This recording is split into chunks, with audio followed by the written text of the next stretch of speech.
In today's tech video, I'm going to show you how to download apps on your Samsung Smart TV. So the first thing that you're going to want to do is to hit the home button right above the arrow pad on your remote.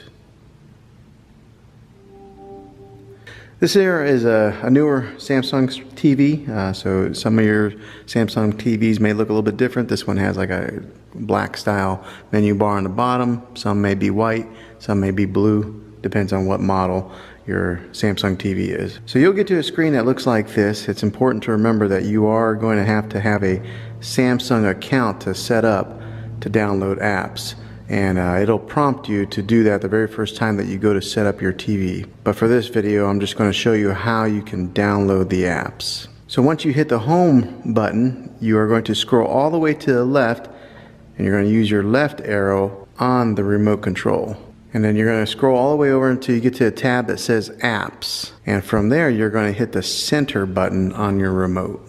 Then it'll bring you up to a screen that looks like this. And as long as you are signed into your Samsung account, you'll see a little menu bar pop up like this with different options and different apps that you're available to download.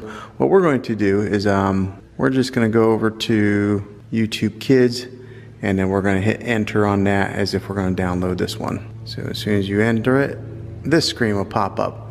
And since we don't have it installed, there's an install button right there. So I'm going to go ahead and hit the enter button on my remote control, and we're going to install YouTube Kids. Alright, once it installs, you'll see an icon pops up to the right, so you can open the app or you can close it. I'm going to go ahead and close it for this demonstration. Once you close it, you can either open it here or add it to your home screen. So if you add it to your home screen, that's when it'll pop up on the menu bar that comes up at the bottom of your screen whenever you hit that home button icon.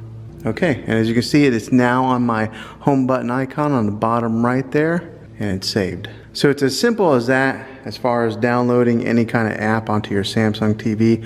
Hopefully this video was helpful to you. If it was, go ahead and throw a thumbs up on this. Go ahead and subscribe to my channel. I make tech videos all the time, and I'd love to have you back in the next one.